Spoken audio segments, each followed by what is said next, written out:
agung luhur dasar gagah warnanipun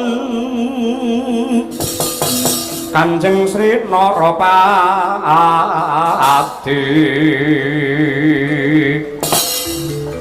Raja Kandhaparaku unta-unta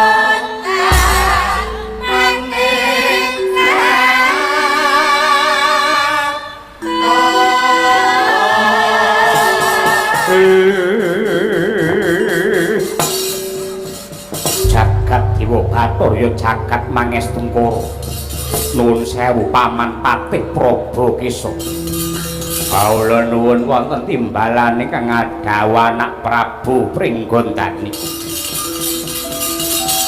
anakku sakloron Sasi Kirana kelawan Suryakaca meninggih cemadong dawuh Rama wis kumandhang sangka kala pratandha peperangan antaraning Indraprastha kelawan Singa Malaya kawiwitan. Dina iki wanci ingkang prayoga kanggo ngatonake dharma bekti lan pangorbanan jiwa raga ngreksa kawibawan lan kajayaning negara. Bebasan sedumuk bathuk senyari bumi kudu ditohi pati.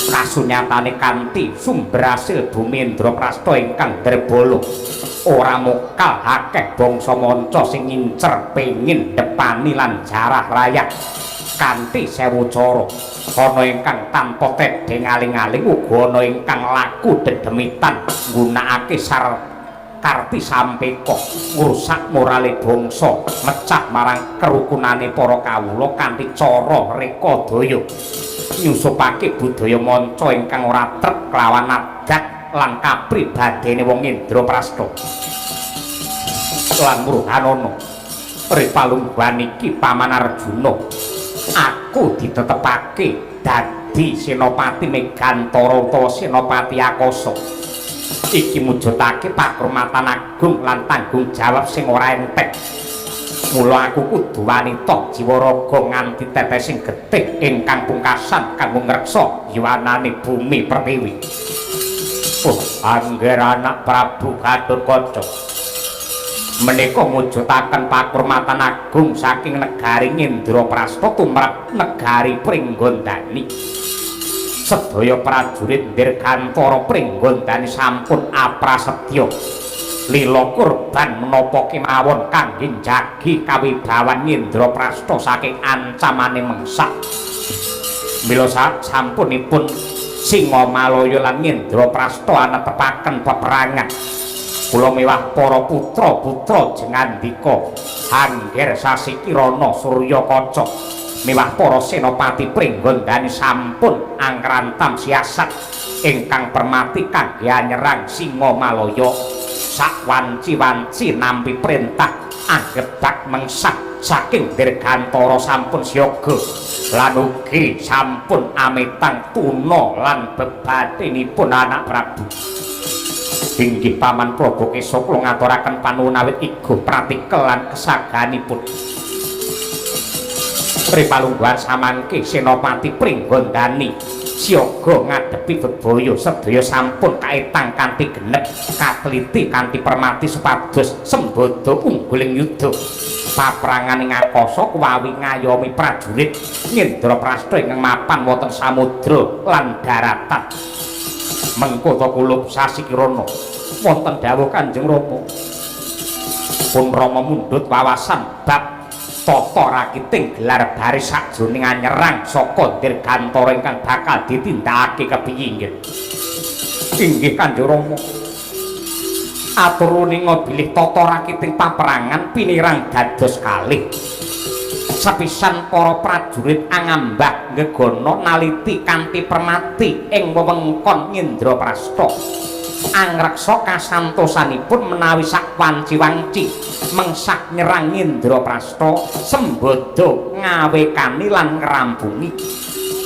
Dene saklajengipun naliti lan angindik ing gegana laladane mengsah kanthi migatosaken swasana lan kahanan papane mengsah supados saged nemtokaken anggenipun angadepi prajurit saking Gegana ing papane mengsah ingkang permati. Kanthi angertosi kahanane mengsah menika dados paugeran anggenipun nemtokaken siasat anyerang.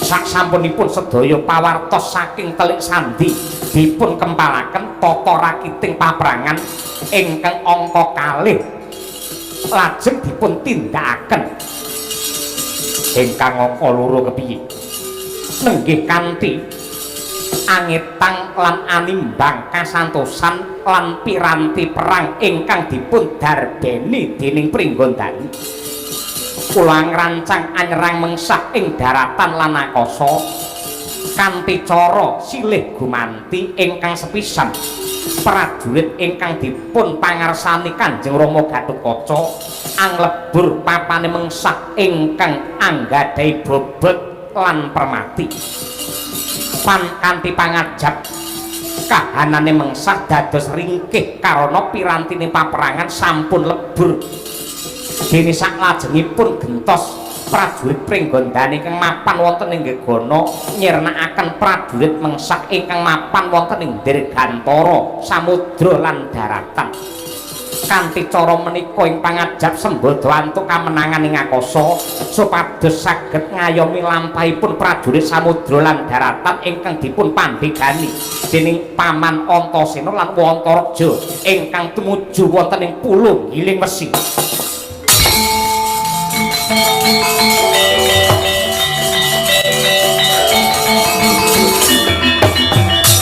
Kula putraning sun sira iku swanti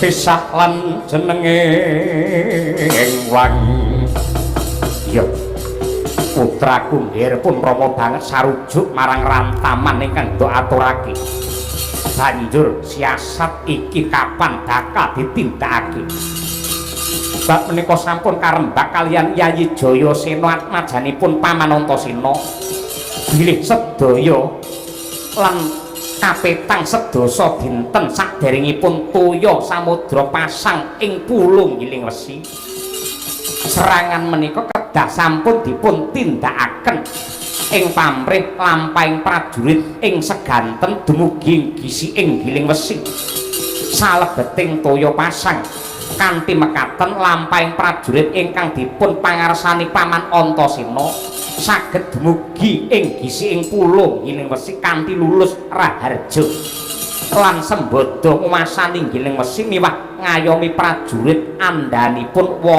Antarja ingkang ngantos tumuju ing papane mengsah mekaten gelar rakiting perang ing badhe kula tindakaken Kanjeng Rama bagus ndak tampa kang dadi aturmu dina iki mara gage siagakna kabeh kekuatan ing Dirgantara saperlu sawega nindakake paprangan aja lena kudu tetep prayitna lan siaga bab iki bakal diaturake marang Sang Senopati Agung Paman Madukara Paman Arjuna.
kajan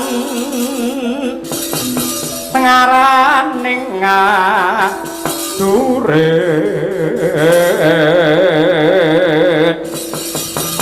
kong makuru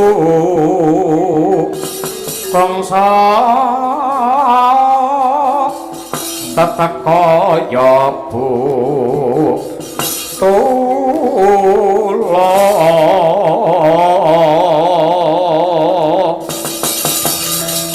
korban rite ora ngesti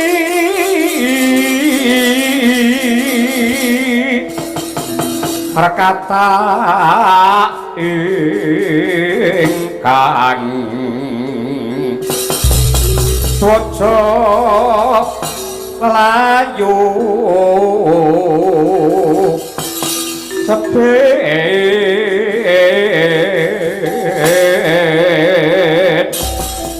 dudu karepe dhewe patrape kaya durak moko mlebu ana ing gedhong pusaka Indraprastha aja nganti mati tanpa aran sapa jeneng lan saka ngendi waladala bloko suta blak utang terus terang aku adya bala saka Singa Malaya jenengku Temenggung Rengkah Bumi sapa sing do ajab dene Cidra ing Ubaya tumindak murang tata mlebu ning gedhong pusaka bloko wae aku bakal nyidra marang pusaka-pusaka ing mapan ana ing gedhong pusaka negara Indraprastha ya kanthi cara kuwi kangge ringkihe para Pandhawa kabeh para prajurite iki Setyaki sing weruh kahanan murang tata sing mbok tindakake kula Kang Mangkundayung ingat aja ninggal tata kramane wong perang ora idep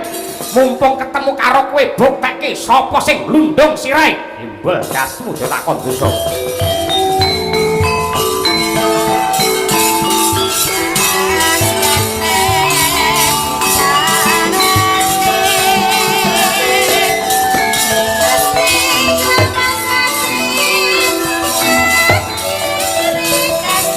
musakan donya dewa mati kokong lan padhanipun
aja kan?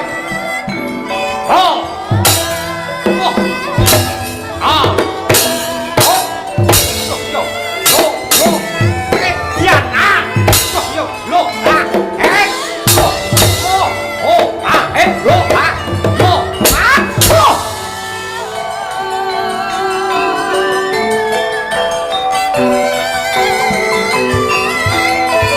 Awas.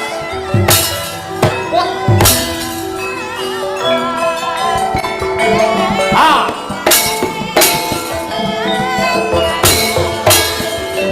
Ah.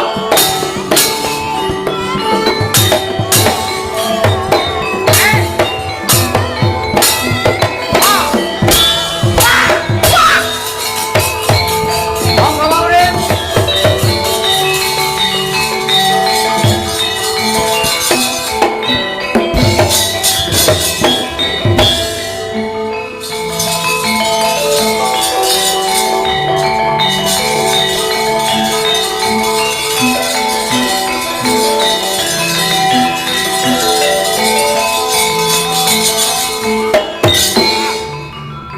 Apa kowe?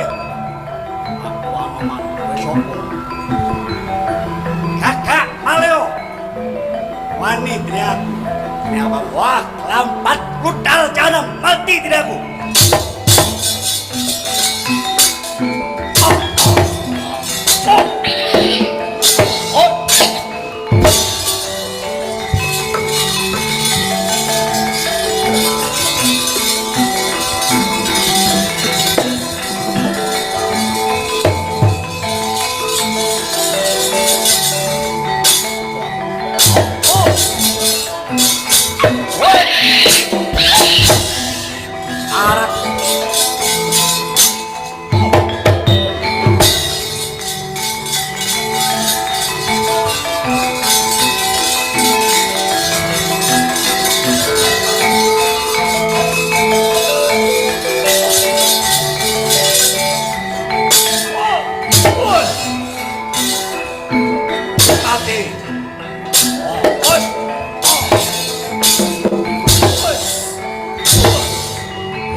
Ayo.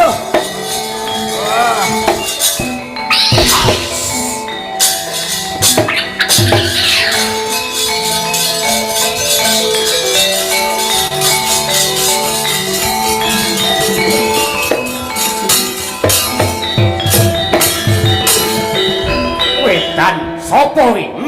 Wong pik rambut jaji tur kempong pira jambulwanen. Wong tuwa iki sapa? Takon karo aku iki sing jenenge Komandan Sasrinto Sriyadi. Diapure rambut jaji. Ayo perang karo aku. Perang ya perang. Konekke gamelane. Gamelane wis muruk lho tabuhe. Perangi tanpa gamelan wae iso. Kangge midi gasmu ora. Ben ngerti lho. Pak Komandane sregepe kaya ngono, sabutane apike kaya ngono. Lho. Lah awake dhewe iki kudu bangga ing ngatasé Komandan Stupa parantene wayangane hebat sangat luar biasa Pak Urip Widodo. Matur nuwun. Kuwi wayang apa kuwi? Ora wayang kuwi. Sing ngragati wayang ya kuwi. Ayo perang, ayo. Hop. Hop. Rubuh. Oke, manut ta. Ya. Hak. Oh, hak. Wah. Oh, kowe. Kompak karo sing beduk iki. Kawan Lampung Timur.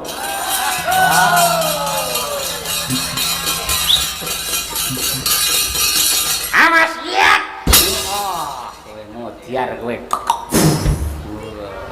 Nyandak oke, ongkeke hot. Wah, ha hot. Wah, kowe. Ho, ha, lo, ha, he, hat. Yo, at. Yo, kowe. Ho, at, lo, at. Yo, at. Bang, oke. Wah, kowe. Nah, kae premane ngemplak metu ae.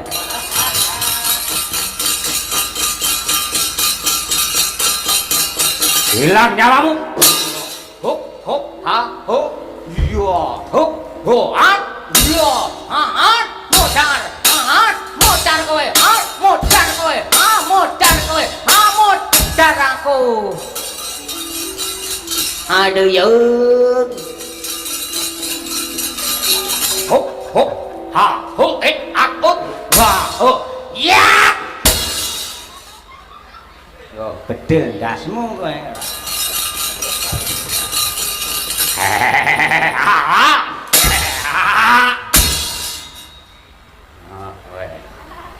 Musuh aku kok dijarak ngene. Yang kene gak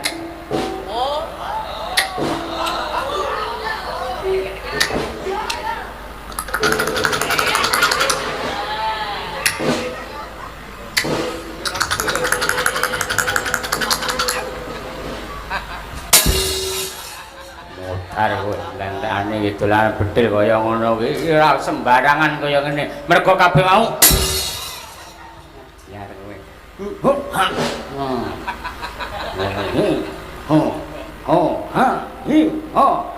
Leboke kantong. Ya.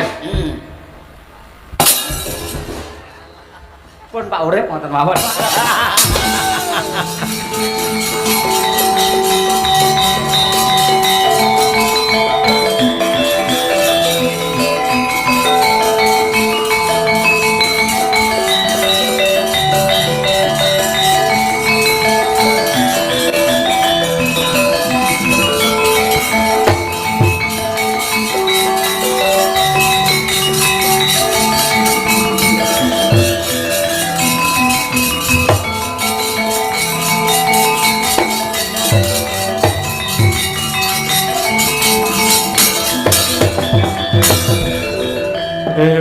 Angin hamitit milih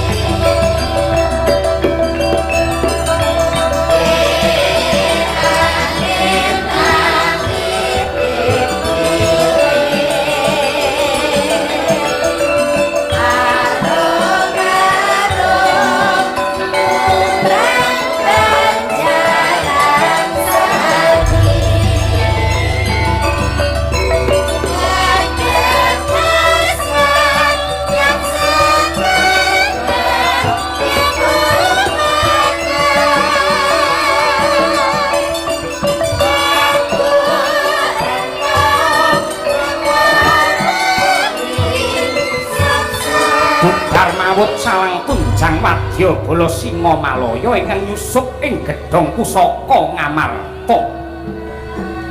Bocah umang paing wektu lumereke dina wis jangkep gangsal dinten. Wis purna para senopati Ngendraprasta angrantam lan rakit gelaring yudha.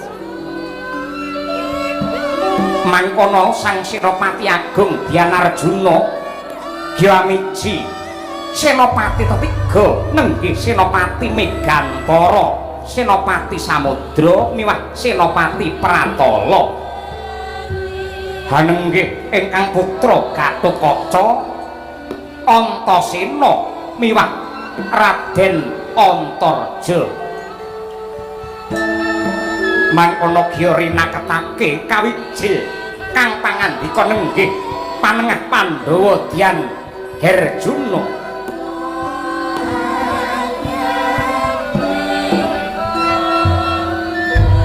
Prinjeng layakan ing rat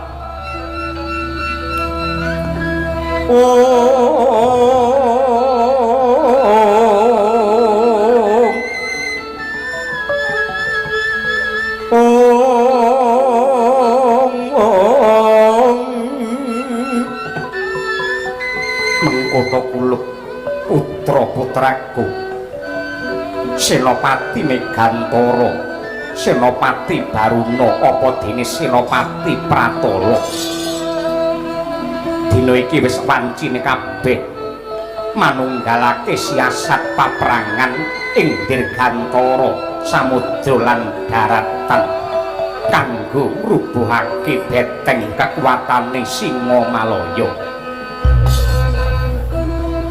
Inggih sedika ngestakaken dawuh paman. Aku kepengin ngerteni kepiyeran tamane perang saka dirgantara luwih dhisik. Merga Senopati Akasa kudu bisa unggul kanggo gancarake serangan saka samudra lan daratan. Putraku Gatotkaca maragake matura. Kalilan matur paman. Kula sampun angrancang siasat paprangan kanthi dasar pawartos saking telik sandi ingkang sampun kula rakit lan amilih papan ingkang permati kangge nglumpuhake punjering kekiyataning mengsah. Dene ing pambukaning lampah kula analiti serta anyebar telik sandi ingkang mandhap saking dirgantara ing wanci dalu tumurun ing wewengkon Giling Wesi. Amilih papan ingkang permati sampun ngantos kadengan dening mengsah. Lajeng ingkang wigati angertosi papan ingkang dados panjering kasantosaning mengsah lan netepaken wanci-wanci lenaning mengsah sarta ngupadi papaning pusaka kangge anrenggalangi serangan saking angkasa. Sasampun menika lajeng anyerang papan-papan ingkang permati nenggih besanggrahan tetungguling Senopati logistik gedhong pusaka papan kanggo anyimpen lenga miwah papan sanesipun kangge ngringkiaken kegiataning prajurit Singa Malaya. Saklajengipun ingkang mapan ing angkasa nglebur pusaka ingkang bebayani saking prajurit mengsah ing samudra ingkang kangge anyerang ing angkasa. Nglebur pirantining mengsah ingkang saged ngrawuhi menapa kemawon ingkang dipun tindakaken prajurit Indraprasta. Nglebur meriem lan tumpakaken kangge sarana mabur ingkang mapan ing daratan. Kanthi kemenangan ing dirgantara kula saged angayomi prajurit ing samudra lan daratan ingkang dipun pandheganing dereng Yayi Antasena lan Kakang Mas Antarja. Dene sak sampunipun kula saged unggul ing angkasa. Prajurit dirgantara mandhap lan nguwasani benteng kekiyataning prajurit angkasa ing Singamalaya ingkang mapan ing Giling Wesi. Becik kang dadi wawasamu kula Gatotkaca. Banjur gagasamu kuwi besok kapan bakal nduk tindakake nggih. Miturut katerangan saking ahli nujum samudra saking Yayi Antasena, kawontenan ing samudra wewengkon Giling Wesi kanthi animbang tebihing tumuju ing pulo Giling Wesi. Kula badhe ngrancang gangsal dinten ing ngajeng Surya kaping 11, Candra kaping 11, kula amiwiti anyerang mengsah. Iya kula aturmu banget andadekake bombong ing rasaku. Mengko to nggih Antasena. Ya Paman.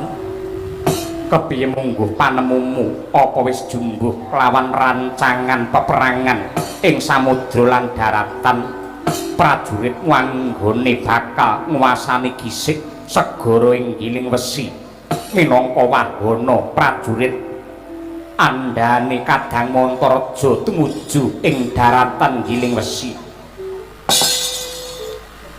Yen saka petungku apa kang wis dirantam dening Kakang Gatotkaca wis becik. Karana prajuritku bakal makarti luwih dhisik Paman. Kanthi pangajap ing Surya kaping 15, Candra kaping 11, prajuritku wis tumeka ana ing Mandala Yuda lan siaga ngadepi peperangan ing segara nyerang prajurit Samudra Singamalaya. Uga prajurit dirgantara Singamalaya kang liwati sak dhuwure kapal-kapalku sing arep nyerang Indraprastha Paman. Utawa ingkang nitiprisa wilayah Giling Wesi. Nadyan mangkono, aku tetep nyuwun supaya prajurite Kakang Gatut ngayomi prajuritku ingkang tumuju ing pulo Giling Wesi. Ngawekani yen prajurit samudra Giling Wesi angel kalahe, malah kepara ngancem keselamatane prajuritku. Mula prajurit Kakang Gatotkaca kudu tansah membantu nglebur mungsuh saking angkasa mekaten Paman. Yayi Antasena, kowe ora perlu sumelang. Gatotkaca tansah siaga ngayomi prajurit samudra lan daratan. Sabanjure kula Antarja pungkasaning perang iki jeneng sira kudu bisa angwasani daratan Giling Wesi lan nelukake kekuatan Singamalaya. Inggih Paman, kula ingkang kajibah dados Senopati Bantala badhe ngaturaken wosing rantaman peperangan. Saksampunipun Yayi Antasena nguwasani gisiking samudra, prajurit kula mandhap saking perahu kanthi ambekta pirantining paprangan. Lan menawi kula sadaya wadyabala sampun siga ing teping samudra, kula nyuwun Yayi Antasena ngayomi lampah kula tumuju ing pucuk Sancaka lan anglebur papaning mungsuh ingkang sampun karantam. Saksampunipun menika kula badhe ngayomi prajurit ingkang mandhap saking angkasa tumurun ing ereng-erengi pucuk Sancaka lan benteng kekiyataning mengsah ing Giling Wesi Paman. Lajeng sesarengan angrarkit gelar Garuda Melayang hanjebol benteng kekiyataning mengsah menawi para senopati Singamala sampun manjing palagan gelar baris dipun ewahi dados Cakrabiha.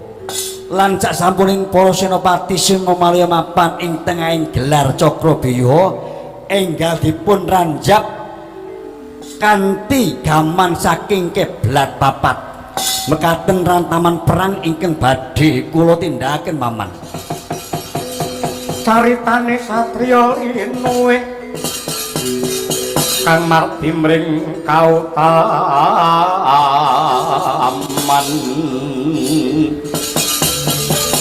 tampegat mring pangestine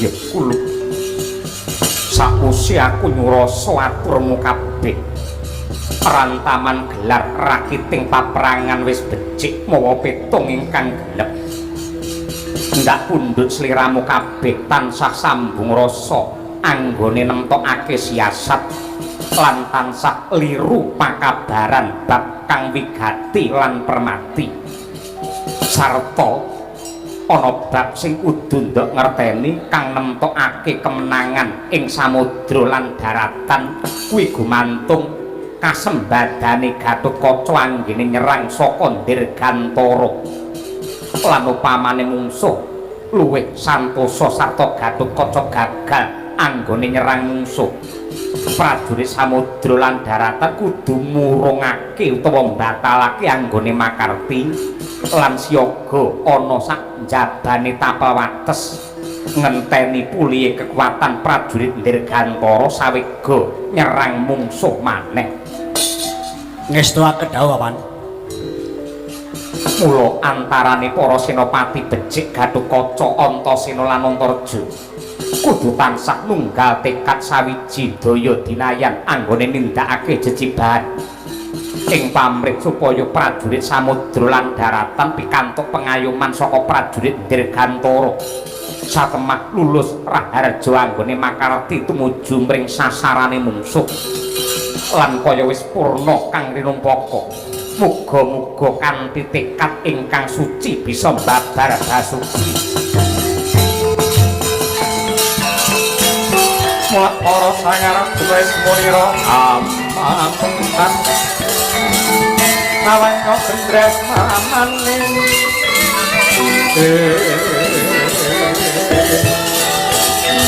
irngeti kamang yang hanya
Wadha kaya mangkono lumampahing hari wis ndungkap gangsal dinten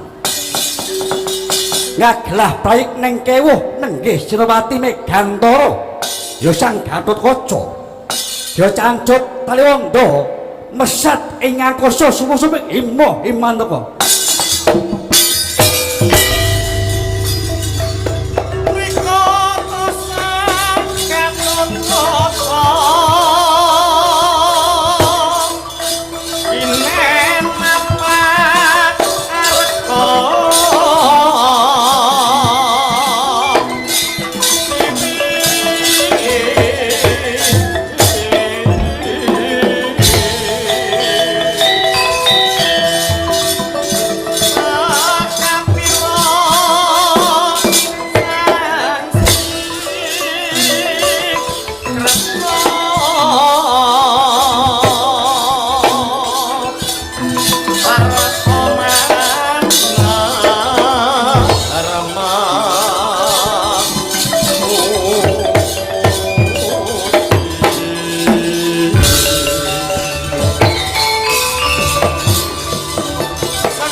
Ah!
gegirisi ngedap-ngedapi trajange para senopati ngakoso ingkang den pandhegani dening Sang Gatotkaca ya komandan urip pidada. Mangkono sigra ngatonake pengirameran rudal balistik cacahe wan metu saka anggarane Haji Narantaka.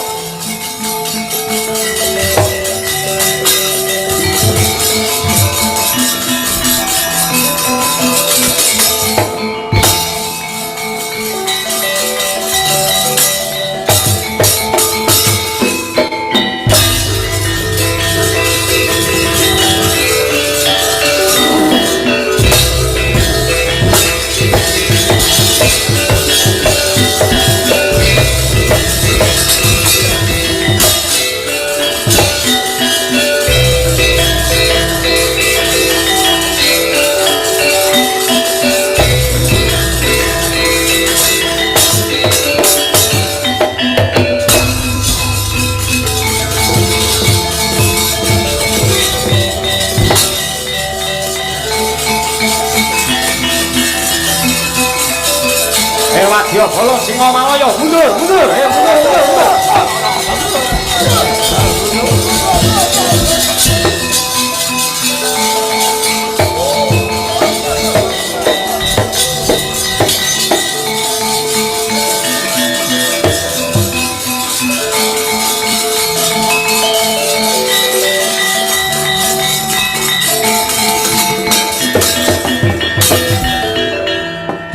Dieng lunga pasar dieng tukakno ayo mudhang ora ciut aja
pangling iki rajaning Siluman Dasar Samudra kowe naga taksaka lah inggih Sang Srawati ya mangwara kasinggihan dawuh paduka banjur ana wigati apa kowe nemoni aku atur linga bilih kula nandur raos pangigit-igit kaliyan Antasena karana mejahi anak kula nalika dumados paprangan ing dasar samudra awit rebutan wilayah.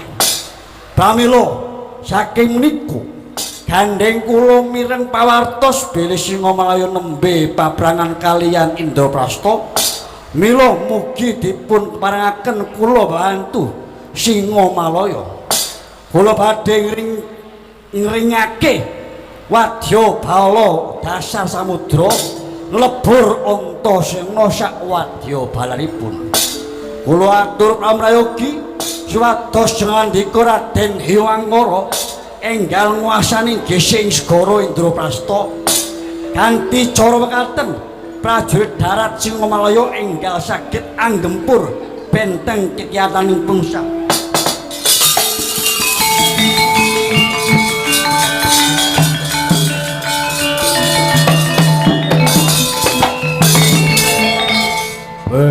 Dalah becik kang dadi gagasanmu Nagataksaka. Banget panarimaku.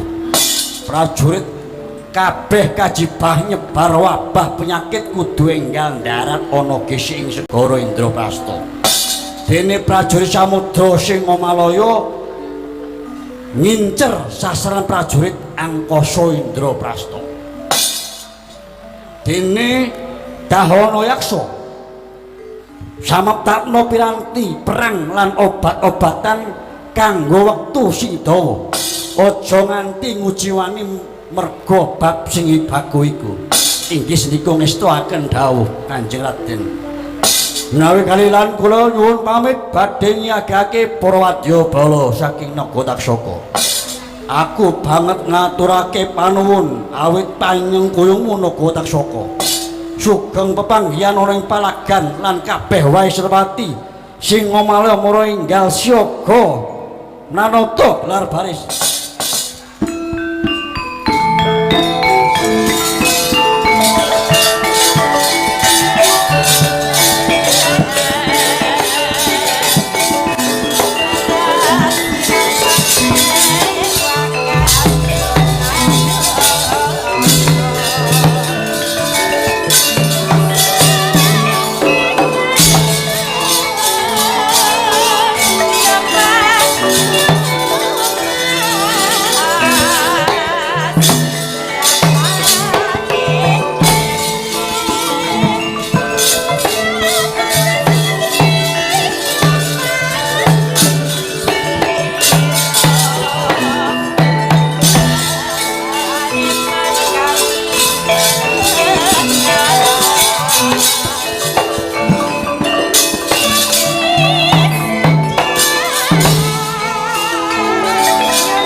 Jayasena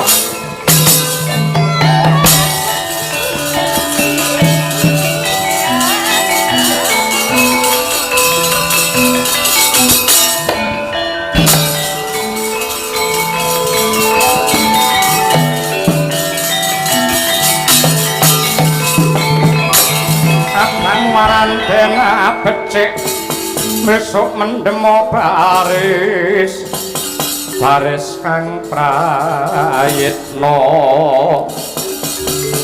Iwa Saranta wenging Ndarawati ing ana dawuhmu apa Pak Bapak Antasena geni peperangan wis murub makantar-kantar Wakamu Gatotkaca wis kasembadan anggempur kekuatan ingkang permati lan ngundurake prajurit saka Singomalaya. Dina iki wis wancine prajurit segara Nindra kang wis rinancang kanthi mateng. Mula kudu enggal tumuju marang Mandala Yudha ing lautan. Ya Pak, aku wis ngerti yen kekuatane prajurit Samudra Singomalaya kuwi santosa nanging prajurit Samudra Indraprasta ora kena sinangga gampang. Bagus yen pancen kaya mangkono. Aja ndok wene wektu tumrap wadya Singomalaya anggene mbangun kekuatan akasa meneh.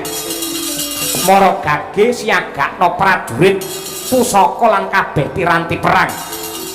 Saliring tamba aja nganti keri kanggo njaga kekuatane prajurit sakjroning peperangan. Ya Pak, dawuhmu bakal ndak tindakake aku njaluk pamit, Pak.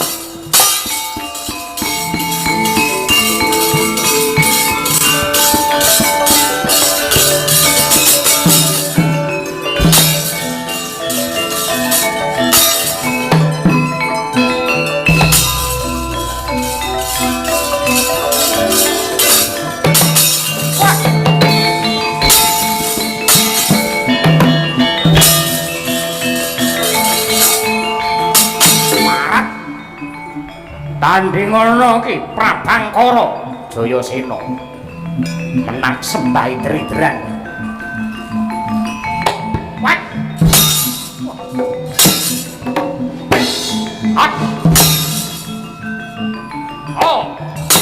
Wat. Wat.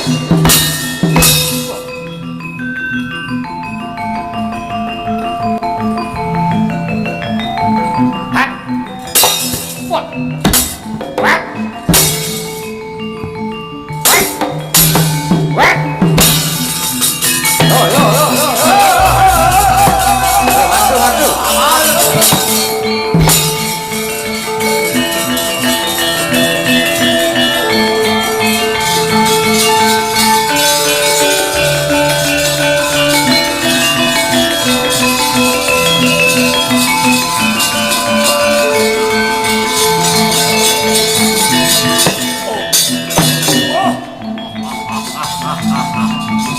Kowe sing jenenge Antasena ya dasar Brayata. Wah.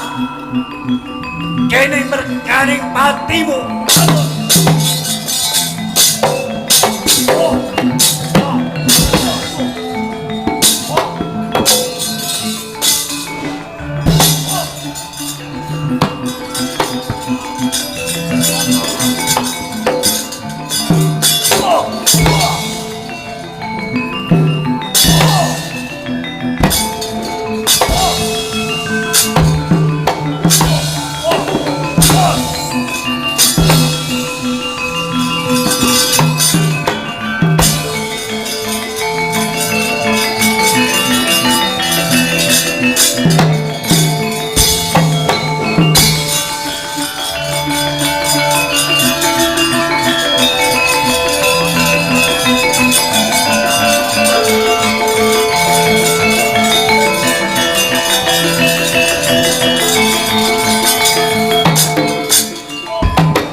Mati aku dewa dikroyok wadya bala singa malaya semene akeh. Ayo melek. Kakang Gatotkaca aku tulungono Kang Gatut. Ya Dimas Antasena. Kakang taktik Aliwaca.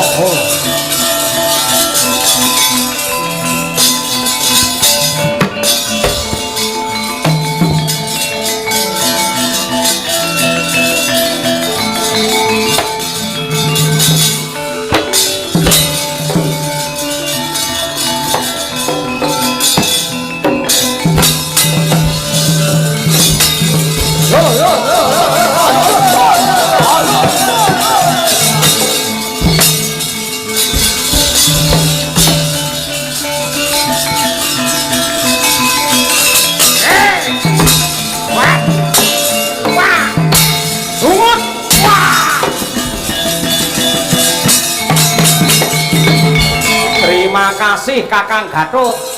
Tanpa pitulungan saka prajurit Dirgantara mbok menawa wis almarhum aku mau. Matur nuwun Kakang Gatut.